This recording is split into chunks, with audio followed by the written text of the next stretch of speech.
got a secret underneath. Yeah, she's this naughty little freak.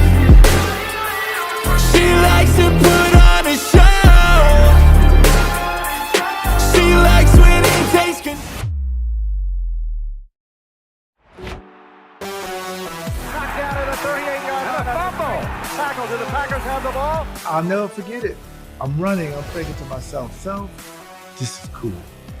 As I'm running, and all of a sudden, I said, I'm gonna jump in the stand. It is a touchdown for Leroy Butler. Holy cow on the fumble recovery.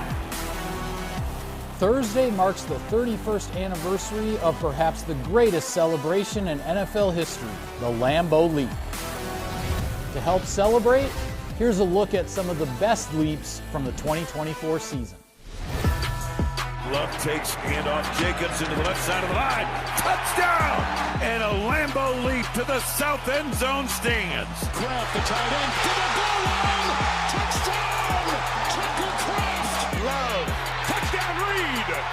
Jaden Reed connects and leaps. Right side Dallas man. Down the sidelines. Into the end zone. Dontavian Wex. Looking deep on first down. He's got a man out there. Wide open Watson for a touchdown. Love takes, lofts left side. He's got Heath. Touchdown. Great catch, great throw, and this is fun. Right back to Jacobs. Touchdown, Green Bay. His first ever touchdown reception.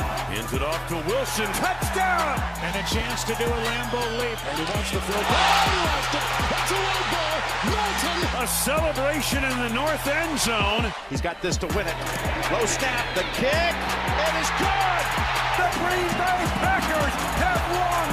And a Lambeau leap to the north end zone stands. It's either the greatest play in football or the Packers made it look that way. By my unofficial count, the Packers had 3 completions on over routes. Those plays going for 30, 37, and 34 yards.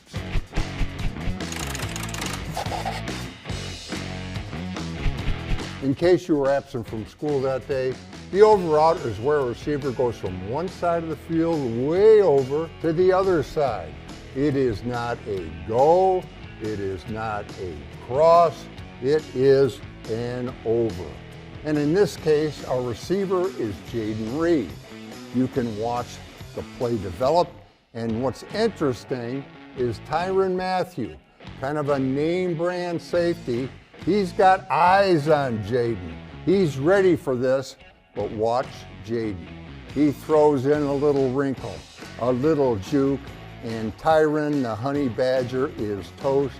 Jordan drops in a beautiful pass. Jaden strong with the catch, and that is 37 yards. Of the Packers, 404 yards of total offense, 1/4 of it came on over routes. The fly in the ointment, over routes require protection and lots of it. It takes time for a receiver, even a fast guy like Jaden Reed, to get way over to the other side of the field. The Packers need their offensive line to protect, and the Saints are going to make it interesting. They're going to go here, here, and here. Watch the Packers on stunt pickup, beginning with Elgton Jenkins.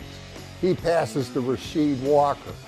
Then Josh Myers passes to Elgton, and Sean Ryan picks up the looper. And Zach Tom out on the island by himself, he's so good, he's boring, he wins every time. And look at that pocket. The Saints had 8 sacks their last time out. The Packers are making it look easy, but it's not. Here's an over route from earlier in the game, and this time it's Tucker Kraft running the over. Different receiver, same results when it comes to pass protection. The interior rushers, they are getting nowhere fast, and the edge rushers, they might as well buy a ticket and take a seat in the stands. Look at that protection. And I can tell you, the Packers have now allowed 5 sacks in their last 8 games, and they now have pitched a shutout for the 6th time this season.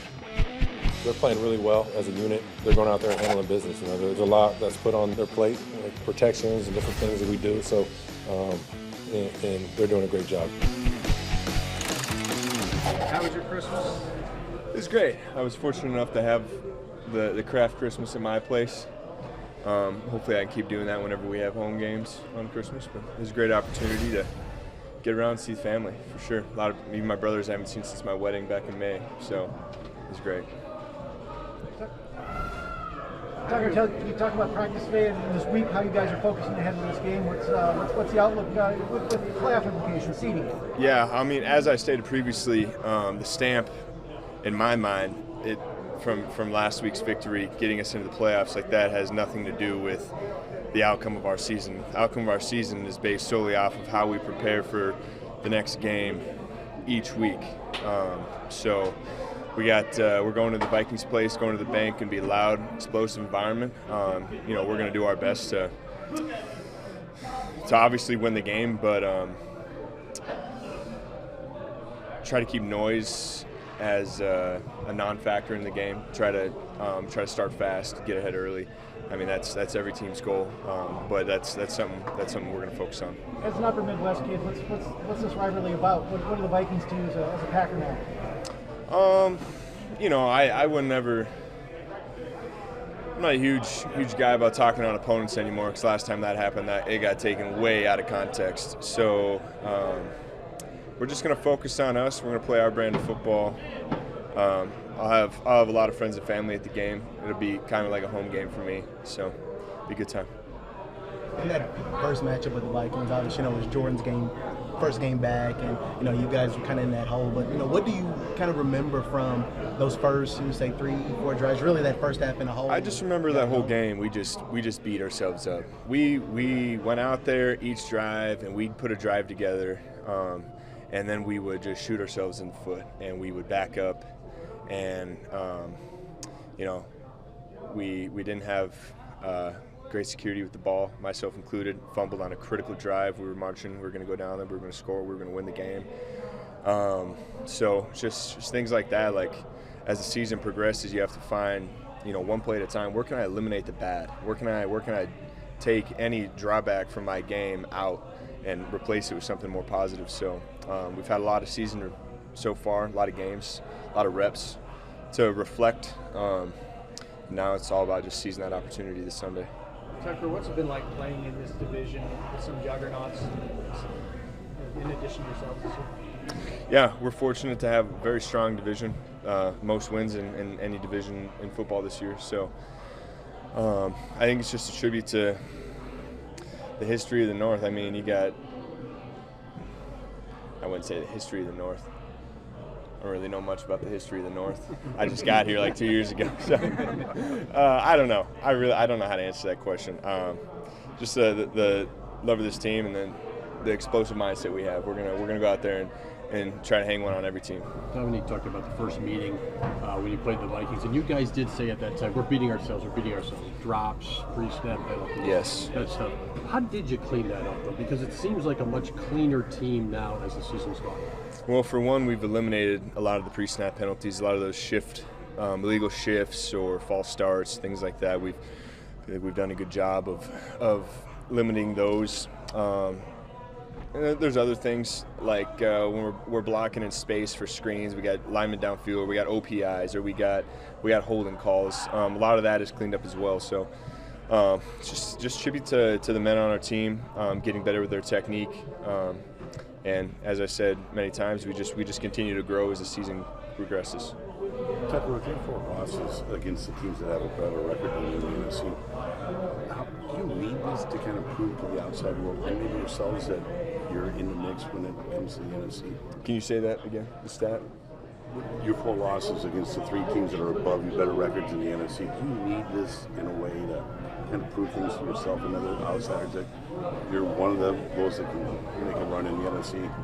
Well, I'd say definitely for starters, I, for one, I'm not worried about the outsiders. I'm worried about getting to work every day and impressing the guys in this locker room with my ability and what I can showcase on the field. So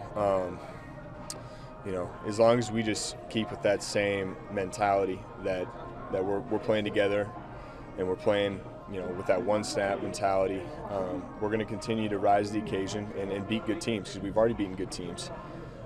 It's just tribute to how consistent can we be down the stretch. We've proven that we can play in these games, we can win these games.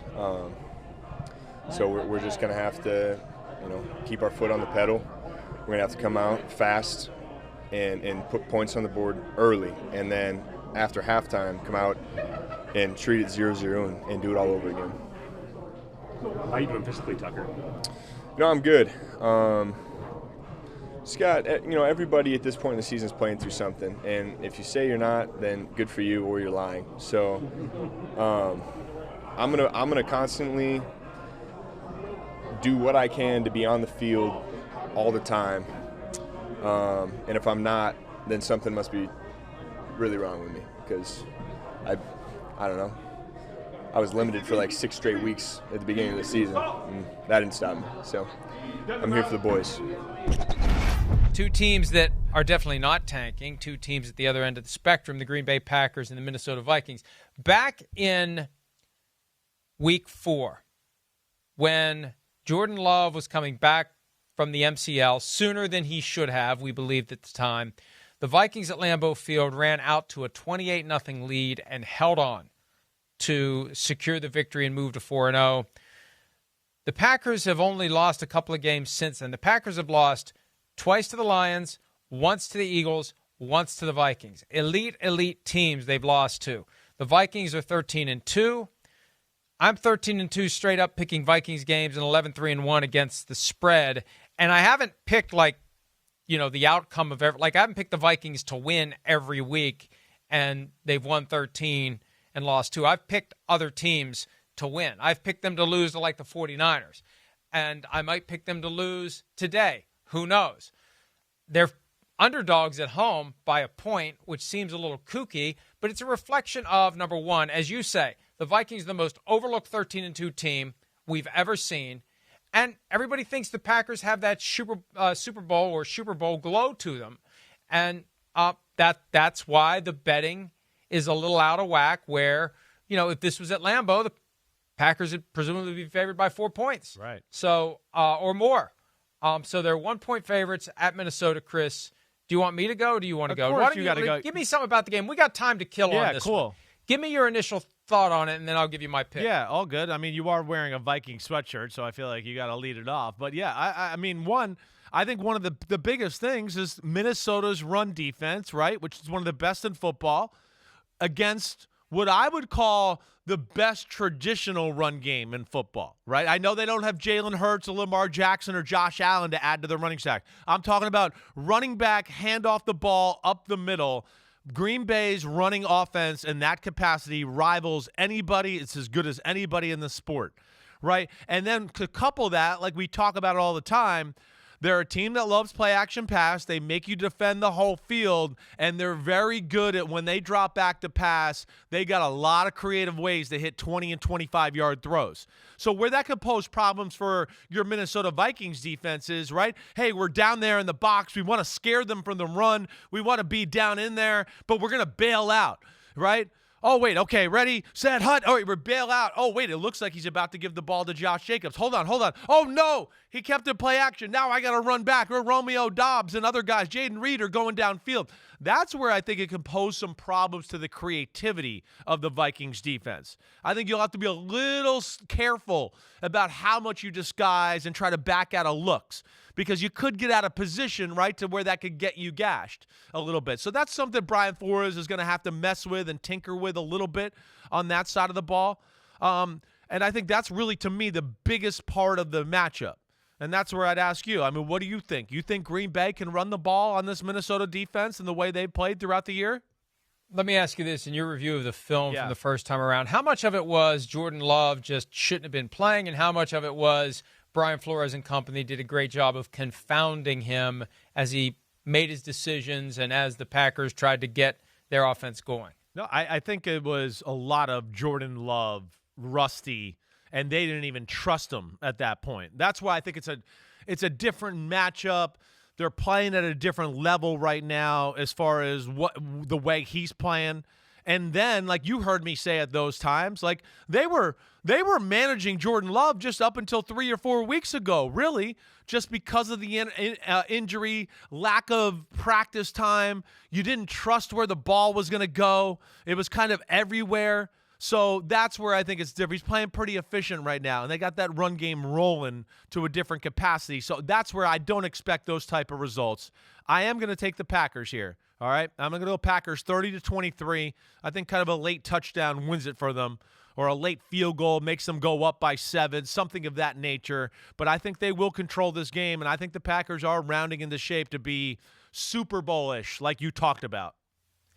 I have become a believer in the Vikings becoming the number 1 seed. Yeah. To get there, it would be helpful to beat the Packers on Sunday. Now, they could still lose. If the Lions lose Monday night, then it would be winner take all the following weekend. But I think the Vikings are going to do it. I think they're going to win the next 2. I don't know what's going to happen after that. I have no idea. But I think they're going to win the next 2 and take the 1 seed. Yes, it would be a great story, and sometimes I'm influenced by that more than I should be. But it's just amazing to think how good they've been and how much better they've gotten. Something clicked for that team in the second half of the Cardinals game. And they have been pretty damn good ever since. It was 21-21 against the Falcons, and then they hit the gas pedal and they win 42-21. The Bears game, there were moments, there were inflection points, but it never really felt like the Bears were going to win that game. It was interesting at times. And then this past weekend, to do what they did in Seattle, they have a tough time winning in Seattle. They hadn't won there since 2006. They've had their asses kicked there in the past. And that throw that Sam Darnold made, I think one of the best throws of the entire season, sprinting up into the pocket and hitting Justin Jefferson. So I think the Vikings will pull this off. I've got 30-27. That was the final score of one of the worst games in Vikings history, the 1998 NFC Championship overtime. Falcons 30, Vikings 27. I think the Vikings win this one 30-27, setting the stage for next week, winner take all, 1 seed or 5 seed, Cowboys Giants 1993 style. 49ers, Seahawks, 2019 style. Yeah. I feel like it's coming, and that requires the Vikings to win. That would be awesome. I hear you. I certainly don't think it's crazy. I just feel like this Green Bay team is rounded into form. And I think it's a little bit of – I know people are talking about them lately. The one thing they're not talking about is their defense, right? They're one of the rare teams in football that really are – top offensive football, one of the top defenses in football. That's going to be interesting too. And then there's no Jair Alexander as of yet, right? Which will make a big deal if they can get him healthy for the playoffs. But he's done well against Justin Jefferson, exactly. too. He's one of the few guys you can feel like he can match up and do that a little bit. It'd be exciting. I'm pumped to watch that game, almost standalone-ish on Sunday afternoon, and give you Mo Week 17 matchup, NFC North beef squatch, Green Bay Packers, the road team, come in off serving up Homer Simpson's favorite breakfast. Play action, Rattlers in trouble, balls out. Keyshawn Nixon had the pressure. Gary recovers. Packers have it, dominating here tonight over the Saints. Or lunch, dinner, probably doesn't matter. What does is they are in Minnesota to do battle with the Vikings, whose win streak is now at 8. Launching downfield, and it is caught! Twisting, turning, touchdown, Jefferson! Minnesota's back in front! Vikings offense, 27-plus points, 3 straight games, 4 of their last 5. Dropped 27 in the Northwest last week. Got a man, got a touchdown to Jordan Addison. His 5th touchdown in the last 5 games, and the Vikings strike first. Packers defense? Donuts. Come in off a shutout. Not very fluky either. They got Scrooge McDuck as their defensive coordinator lately, have held 5 of their last 6 opponents under 20 points. He fires to Morrow, and he's picked. Intercepted by Zane Anderson, making his first NFL start. Pack secondary has held 5 of their last 7 quarterbacks to less than 215 net passing yards, held Spencer Rattler to 153 yards, an interception of 51 rate. Here is Mims out on the edge, and he gets dropped by Nixon. Used to wonder what the difference between a Rattler and a Darnold was. Not anymore. Sam is rolling, Limp Bizkit style, 245-plus yards versus Seattle, 3 touchdowns, no picks, a 112 rate, 105 plus rate in 5 of his last 6, 32 touchdowns this season, 11 INTs. And when we had to have it, all right, he just keeps on coming, delivering, making it happen.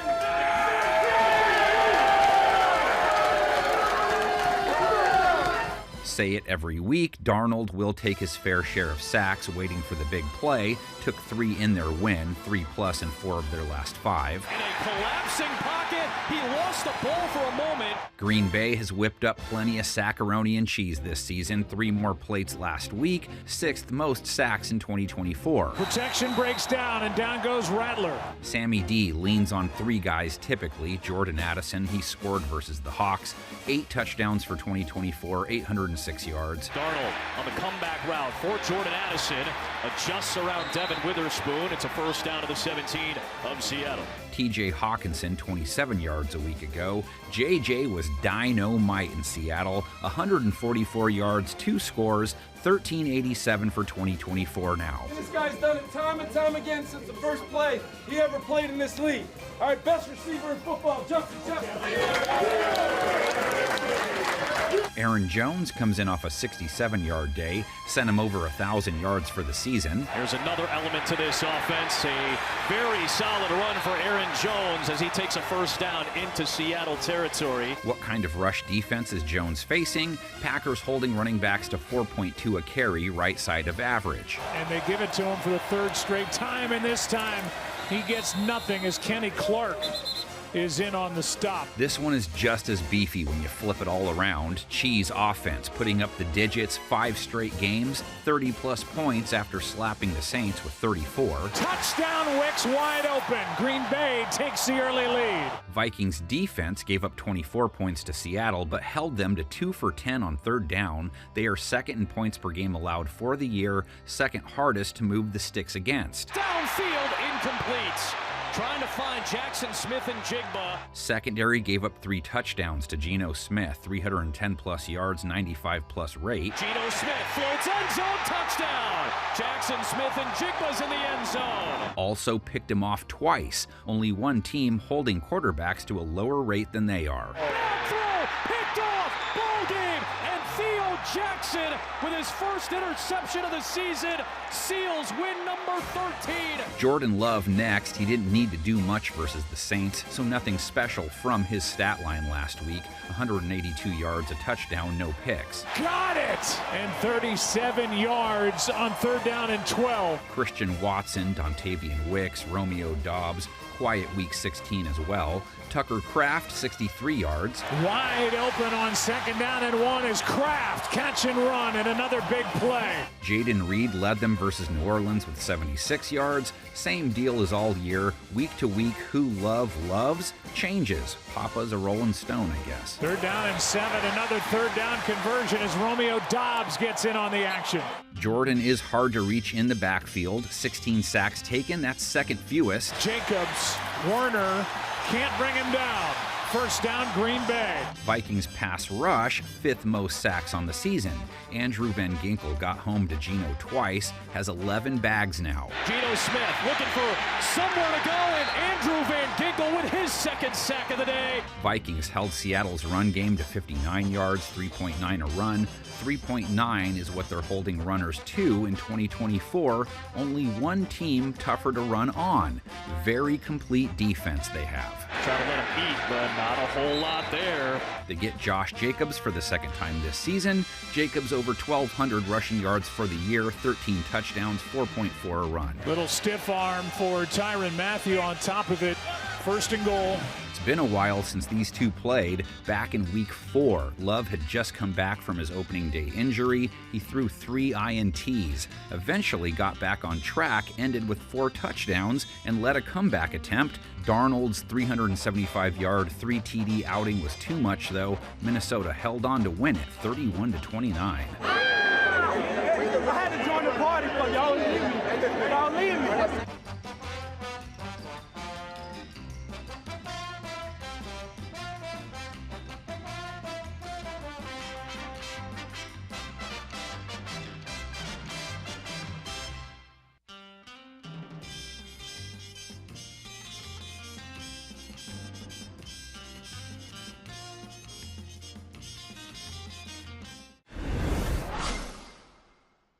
Hey everybody, it's two guys with three things. The other guy is in parts unknown. Weston, carry the load. Larry, I'll do my best. For the Green Bay Packers this week, a little bit of Christmas for the offensive line. Josh Jacobs was going and getting everybody chains, had some nice diamond-type little outfits that they got, and they're going to have to use them. They're going to have to work for it on this Sunday going up against this Minnesota Vikings defensive front. The second-ranked run defense in the National Football League, both in total yards and also yards per carry. The Green Bay Packers, though, conversely, building a lot of momentum in their own right with Josh Jacobs. Watching those two things get decided in the trenches should be one of the big keys to victory for this one for me. You mentioned the trenches. The line of scrimmage is what to watch come Sunday afternoon. You talk about pass protection and pass rush. The Vikings have 44 sacks. That's fifth in the NFL. The Packers have allowed 16 all season. That ranks second. And you talk about the running game. As you mentioned, the Vikings, second versus the rush. The Packers are fourth running the football. If you never watch the football, watch the line of scrimmage. That's where the action is at come Sunday afternoon. And Weston, can you wrap things up? One other thing we learned on Thursday was Jair Alexander not really closer yet with the knee. But what that means potentially is still more opportunities for Carrington Valentine. And Larry, I've been super impressed by this guy since the day he walked in the building, and he's only gotten better as a 7th-round pick to be put in all these different situations. 12 starts last year. This year, gets the hamstring injuries, kind of put behind the 8 ball, and then suddenly midseason gets called upon. Once again, number 24 has answered the bell, and depending on how things go here in the secondary during this playoffs run, you're going to really need a lot of Carrington Valentine out there. Thank you, Weston, and that's two guys with three things. See you next time. Have a little danger, they both crave when they put on a show. She likes when he takes control.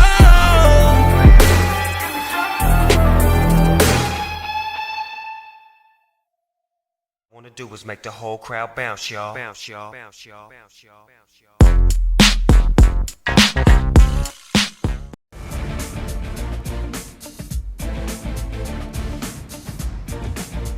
The Packers game on December 24th, 2004 against the Vikings was a shootout.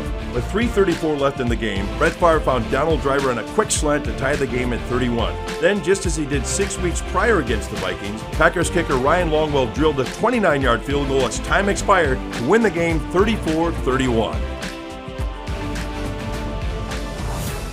Memorable moments brought to you by the Oneida Casino.